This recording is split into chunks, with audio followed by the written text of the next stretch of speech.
দেখেন দেখেন, একটা অবলা প্রাণী।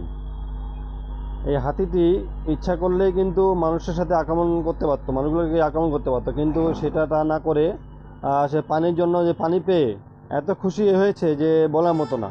সে নিজের সুর দিয়ে পানি খাচ্ছে এবং নিজের শরীর ভিজাচ্ছে। অপরপক্ষে এই যে অনমান মানুষটি দেখতেছেন, ইনি আবার পাইপ দিয়ে তার শরীর ভিজার জন্য সাহায্য করতেছে। এই এত বড় একটা প্রাণী ইচ্ছা করলে কিন্তু মানুষের সাথে আক্রমণ করতে পারতো এবং মানুষগুলোর সাথে অন্যরকম কিছু করতে পারতো, কিন্তু সেটা না করে সেখান থেকে পানি নিয়ে খাচ্ছে এবং নিজের পানি শরীরে ভিজাচ্ছে। আর এই পাইপটি দিয়ে মানুষই তার শরীরে মানে হাতির শরীরে ভিজাই দিচ্ছে। সে এত চুপচাপভাবে এখানে দাঁড়িয়ে আছে যে বলার মতো না। অথচ যদি ইচ্ছা করতো সেই প্রাণীটি মানুষের ঝগড়াঝাটি শুরু করে দিতে পারতো।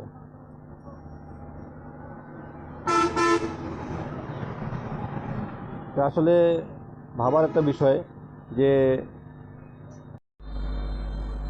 সেলুট জানাই এই ভাইটিকে যে এইভাবে সাহায্য করছে হাতিটিকে, তার গরমে, এই প্রচণ্ড গরমের মধ্যে তার শরীরটাকে ভিজাই দেওয়ার জন্য, তার শরীরটাকে একটু একটু হলেও গরমের হাত থেকে রক্ষা করার জন্য তার শরীরকে ভিজাই দিয়েছে এবং পানি ব্যবস্থা করেছে।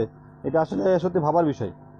এটা ভাবার বিষয়। সেলুট জানাই এই ভাইটিকে, হোক না সে যে কোনো ধর্মের হোক।